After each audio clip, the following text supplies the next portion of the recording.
Hey guys, and welcome to a new video here on Phloshop. My name is Joseph. In today's video, I'm taking you indoors because we're going to be taking amazing natural light indoor portraits. And the first thing I want to talk about is going to be your lighting. That is the most important thing.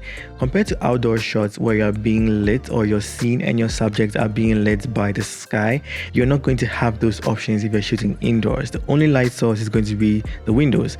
The size of the windows and how far or close your subject is to that light source is going to determine if you're going to have really soft flattering light or harsh contrasting light on your subject. Look out for your light sources if you're shooting indoors and you want to shoot with natural light. Find that distance that's going to give your subject the best lighting, put them there, and then if you can use reflectors or any other thing to bounce around if you want to have very soft flattering all around light, or if you want to use a black side of a V flat, or just use the distance or the depth of the room itself to add more contrast, then you can do that, as I did in this case, right? And the next important thing is going to be your styling. Typically when you're shooting indoors, the only interesting elements I think that you can use to enhance your images is going to be the styling choice and also accessories. For styling, typically she's wearing a swimwear indoors. It's something that you probably wouldn't really find very commonly, because you'd be wearing a swimwear when you're at the beach or when you're at the poolside or something of that nature, right? But you wouldn't typically wear a swimwear suit if you're indoors by yourself, And then also we gave her a scarf. It was also a styling choice just to add more color and depth, and also just to balance her with the surrounding that we found ourselves in. Typically if you're in your room, it might be a towel that you tie around your head, but we decided to go for a scarf just to make the shot a little bit more artistic. Now another thing that I also want to draw your attention to is to use props. You can bring props along to your shoot, or you can also find some props in the existing location that you would be shooting in. You can either do your research early on to find out how the room looks, so you know the things that you can bring along to spice up the shoot. And in my case, because we're shooting in the bathroom space, right, I felt the styling and the props in the location already looked good, and the only thing I decided to bring along was a book, and that just added more interest to the frame. You can see the color scheme going on as well.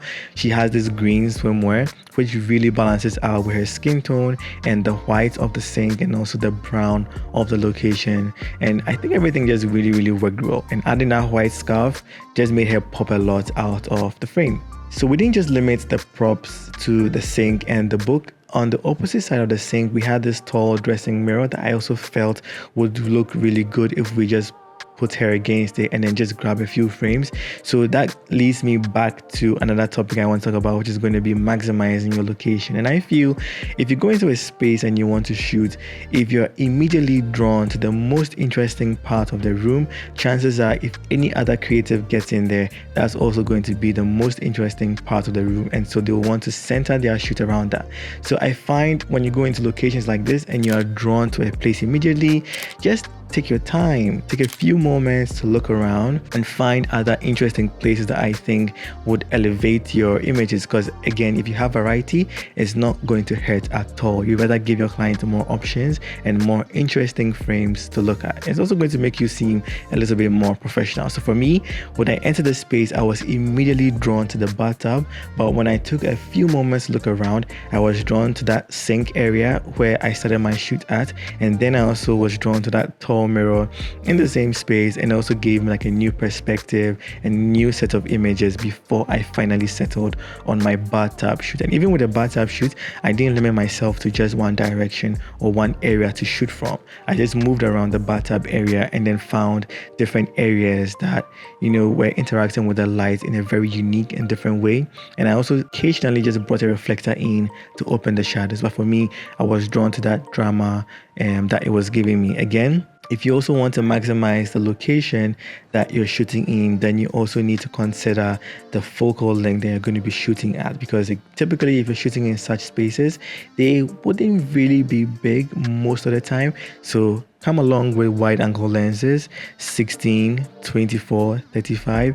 Just try all those perspectives, and even with that, you can also grab some medium shots and some tight shots. Trust me, doing all these things is going to elevate your indoor natural light portraits, because you're maximizing the location, you're finding the best lighting, you're styling your subjects properly, and then you're also grabbing a variety of shots, focal lengths, angles, positions, all those things. If there's anything I want to take away from this video, is just about maximizing your locations, right? So take your time, look around a little bit, and find interesting places that you can shoot at. Yeah, so that's it for today's video. If you enjoyed it, let me know in the comments down below. I'll catch you guys in the next video, and remember, don't ever give up.